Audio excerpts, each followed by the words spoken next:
Stop scrolling. If you think Nintendo only makes platformers where you run to the right, jump on flags and save a princess who desperately, I swear that girl needs better castle security, well, then you are just living a lie. You know what? You're just living a lie.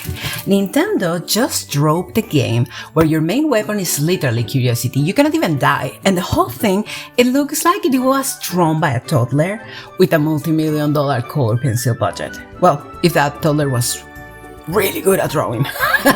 Welcome to Yoshi and the Mysterious Book. On the Switch too. Welcome back to the channel, guys. I am Kira, this is Sprite Quest, and now we all know that developers at Good Feel love a good aesthetic gimmick, right?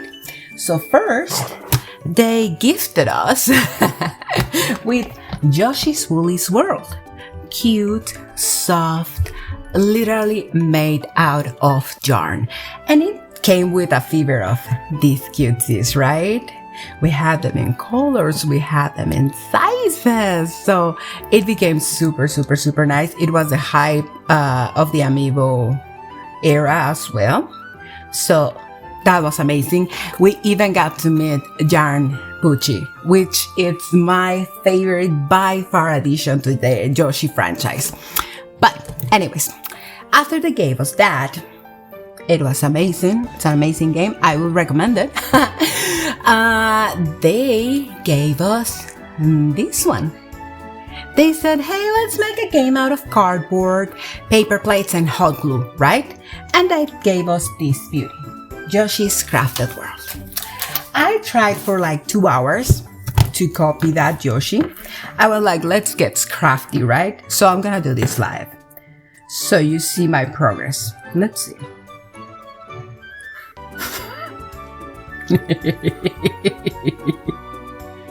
Kind of like a side eye in there, like yay, like hey.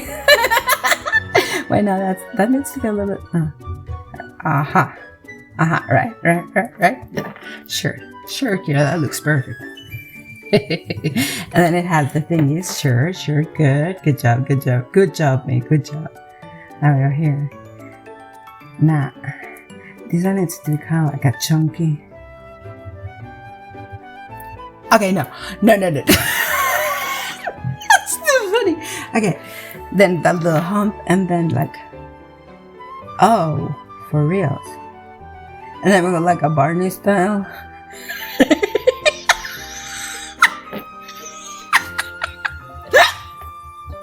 Okay, maybe it's gonna look better if I do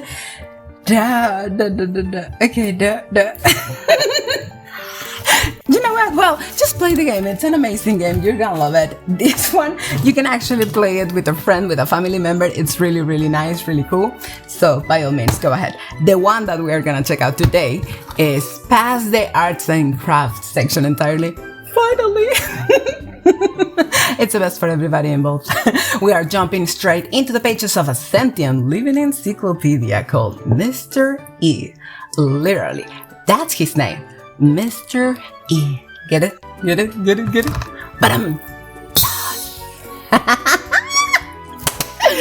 So, this is something that we're gonna figure out today. Is this a legendary masterpiece for the brand new Switch 2?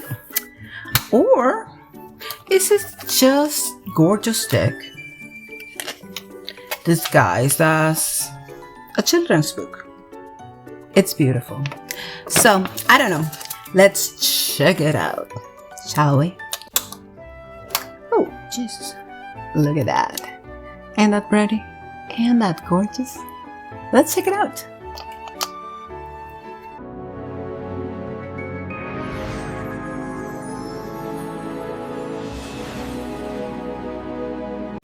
Now let's set the stage. First, Bowser Jr. is messing around in Bowser Castle, as he usually does, right? We are already used to this at this point. And accidentally launches this magical book right out of a window. Boom! Crash! It crashes down onto Yoshi's island. And Mr. E loses his memory, so it was a huge bump in the head, and he's completely lost, right? Just like me when I forgot what I just put my glasses on. And then I get anxiety attacks, and then everybody has to help me. Yeah, no, too relatable on that front. However, in this game, you do it by exploring its chapters and studying the weird creatures living inside of it. So this is not going to be your standard get from point A to point B before the timer runs out. There isn't going to be a goal, there isn't going to be a flagpole at the end of the level. No, in this game, you're going to be dropped into mini sandboxes, right? So every chapter is going to represent a different type of environment, like a dense woodland, some misty mountains, or maybe some deep water. And each individual stage focuses heavily on a specific creature. You're going to notice how everything is going to be around of it.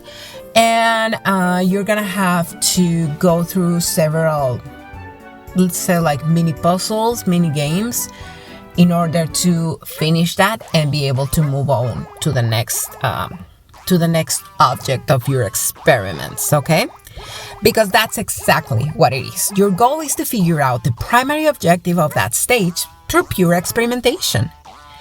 You're gonna have all of your senses because you're gonna be able to, if you encounter a creature, you will ask yourself, right, what does this thing that I have in front of me do?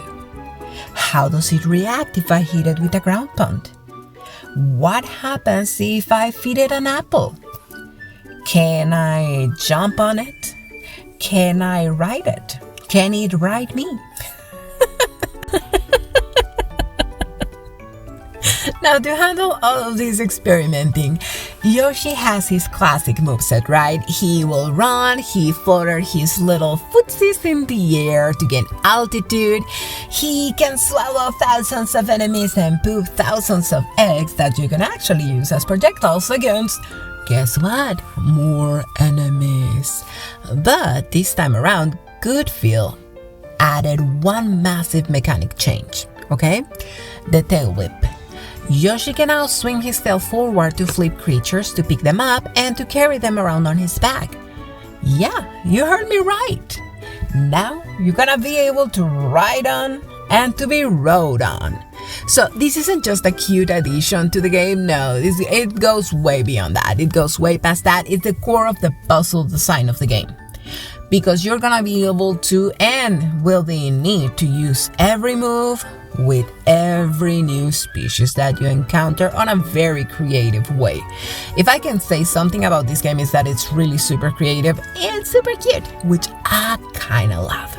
Okay, now the other thing is you can give every single creature a custom name in your encyclopedia. So the names that you have seen on mine are not gonna be the same as you have, as long as you didn't pick the Mr. E choice because you were out of names in your mind. As I did a couple of times in there, you will see it. But anyways, the game lets you name everything that you have. For example, I had one that explodes, and I name it Try Me or Test Me. Because that's the way that I found my spirit animal on that thingy. The way that as soon as you touch it, it starts to get like ready to explode, and then within a few seconds it's like kablamo. Well, that's how I feel emotionally most of the day. So that's why we name it Try Me, Test Me. Come on, life and destiny, come on me. Now let's talk a little bit about those visuals. Come on, are they stunning or what? Oh my god, they are so beautiful. I love them. They are so cute, and they share the same characteristics as all of Yoshi's games. Vibrant colors, which I am really grateful for, and they always go with the theme of the game, as they should, right? So Yarn Yoshi, everything was fussy, everything was hand stitched, everything was like that. When it was crafty Yoshi, everything was cardboard, everything was paper, everything was glue, everything was glitter. With this one, you are in a book, you are helping a book recovering his memories, so you literally have your backgrounds as if it was a book. You're gonna see hand-drawn, static and moving backgrounds, and you're gonna see letters, you're gonna see numbers, and they're not gonna have anything to do with the stage that you're at. But however, it's beautiful. The things that you can interact with though, those are gonna be on this claymation style type of animation that contrasts so good and it looks so beautiful that it makes it a memorable game. Okay? Now, when it comes to music though,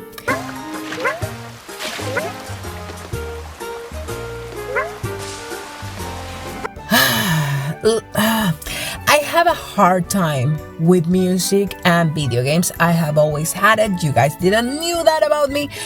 I'd rather be playing some music that is comfort music for me if I want to focus on a game, because otherwise repetitive music can make me hate a game. In this case, I feel pain to say that, yeah, it feels like it's just one song on a loop. It is really cute though. It's very peaceful, very chill vibes, but it feels like it's just one. Probably there's more. I'm assuming that there's more, but it just feels like one long.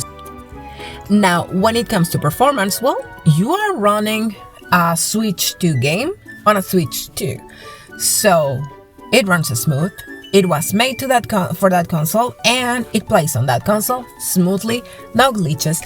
You can have an action-packed screen, and you're gonna be able to move freely, not froze up, not think about it for a second, not experiencing any type of lag, especially not on jumps. So yeah, when it comes to how it runs in the Switch, it runs great. Now, the thing that I would like for you guys to tell me your opinion on the comments down below is, how do we feel about the price difference? This virtual showdown, like digital versus physical showdown. Let's get ready for it, right? Because this is the first time that we're seeing that $10 price tag difference, which I am all for it. I am a physical collector mostly.